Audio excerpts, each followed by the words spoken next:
Have you ever heard of Blue Lake is a creepy story about a man who goes on holiday with his wife and child. When his son falls into the water, the man is horrified because he is unable to swim. He awoke to the brightest, bluest morning he had ever seen. Through the window beside the bed, he could see an almost incredible sky. George slid out of bed quickly, wide awake and not wanting to miss another minute of the first day of his vacation. But he dressed quietly so as not to awaken his wife. They had arrived here at the lodge loaned to them by a friend for the week of their vacation late the evening before, and Wilma had been very tired from the trip. He'd let her sleep as long as she could. He carried his shoes into the living room to put them on. Tommy, their 5-year-old, came out of the smaller bedroom he'd slept in, yawning. "Want some breakfast?" George asked him, and when Tommy nodded, "Get dressed then, and join me in the kitchen." George went to the kitchen, but before starting breakfast, he stepped through the outside door and stood looking around. It had been dark when they'd arrived, and he knew what the country was like only by description. It was virgin woodland, more beautiful than he'd pictured it.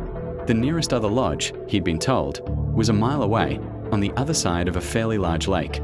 He couldn't see the lake for the trees, but the path that started here from the kitchen door led to it, a little less than a quarter of a mile away.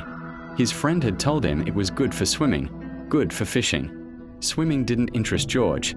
He was afraid of the water because he had never learned how to swim. But his wife was a good swimmer, and so was Tommy. Tommy joined him on the step. The boy's idea of getting dressed had been to put on a pair of swim trunks, so it hadn't taken him long. "Daddy," he said, "let's go see the lake before we eat. Huh, Daddy?" "All right," George said. He wasn't hungry himself, and maybe when they got back Wilma would be awake. The lake was beautiful, an even more intense blue than the sky, and smooth as a mirror. Tommy plunged into it gleefully, and George called to him to stay where it was shallow, not to swim out. "I can swim, Daddy. Did I swim well?" "Yes, but your mother's not here. You stay close." "Water's warm, Daddy." Far out, George saw a fish jump. Right after breakfast, he'd come down with his rod and see if he could catch a lunch for them. A path along the edge of the lake led, he'd been told, to a place a couple of miles away where rowboats could be rented. He'd rent one for the whole week and keep it tied up here. He started toward the end of the lake, trying to see the place. Suddenly, chillingly, there was an anguished cry. "Daddy, my leg." George whirled and saw Tommy's head way out, 20 yards at least, and it went under the water and came up again. But this time there was a frightened glubbing sound when Tommy tried to yell again. It must be a cramp, George thought frantically. He'd seen Tommy swim several times that distance.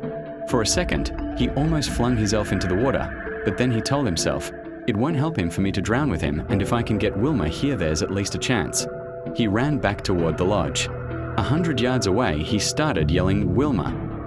at the top of his voice, and when he was almost to the kitchen door, she came through it, in pajamas. And then she was running after him toward the lake, passing him and getting ahead since he was already winded, and he was 50 yards behind her when she reached the edge, ran into the water and swam strongly toward the spot where for a moment the back of the boy's head showed at the surface. She was there in a few strokes and had him, and then, as she put her feet down to tread water for the turn, he saw with sudden sheer horror mirrored in. His wife's blue eyes, that she was standing on the bottom, holding their dead son, in only 3 feet of water.